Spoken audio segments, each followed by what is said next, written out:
marshals na nag-umpisa na magbuo ng tinatawag natin na auxiliary fire brigade. Tinatawag na AFBA. Existing pa rin sa lamang rin. Yun dapat ang nandiyan natin.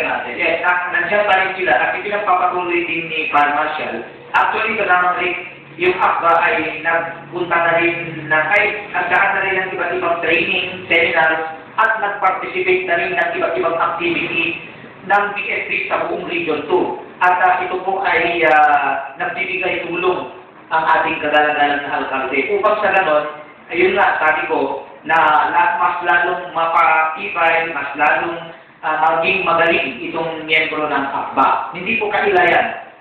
Lumalapit po sila kay Mayor Ismael Dumaro at si Mayor dahil sabi nga niya na I would like them to enhance their performance, sabi niya.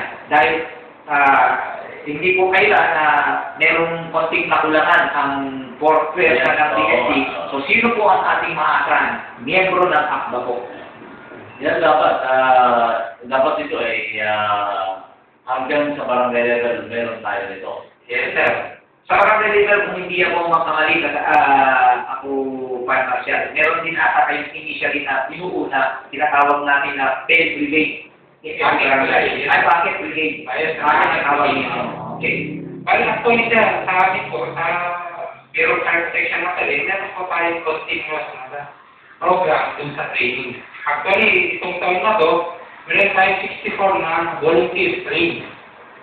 Itong taon na to, yes, sir.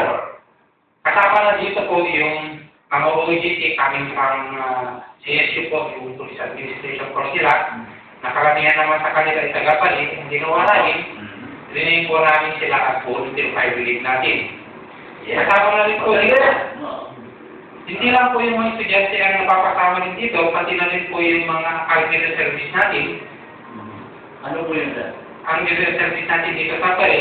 See, na sila rin ay active mo si Portugal. Yes, sir.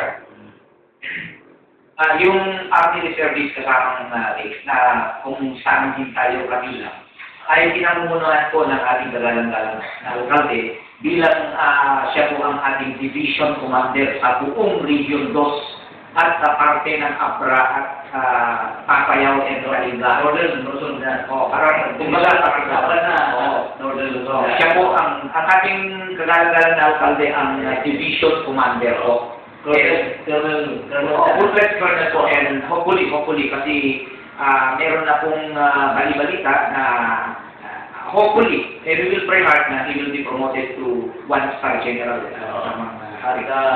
Ayon ng President na sana hindi ma-activate yung reservice na yan.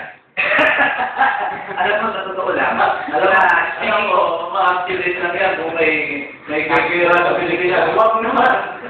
sa totoo lang, speaking of sa pag-activate ng reservists, nagkaroon na po ng panibagong policy at pananaw ng mismong command ng Philippine Army. Yeah. Pero kung kahit man hindi ma-activate yan, ito, hindi ko naman parang ibinubuhat ang sarili nating mayor, pero katotohanan ko kasi ito, noong katagsaran ng crisis sa Basilan, lalo na sa Lakitan, nag-volunteer si Mayor na pumunta doon upang tumulong doon sa mga wounded soldiers at victims ng gera-gera doon. Lumipat po siya doon. Kasi bilang isang opisyal ng reserving po, tinawagan siya at doon po pumunta, nag-stay siya ata ng more than a month. Upang sa ganun ay maglingkod doon bilang an officer of the Army Reservice. Yan, ganyan yan eh. You are called upon to serve your country. Parang ganyan. Pero, sus Maria sa kung naman sana. Hindi tayo sa kanya. No? Pero, mabuti na yung may nakareserve dyan. I think ang reserve officers ng Armed Forces of the Philippines, ang Philippine Army lang,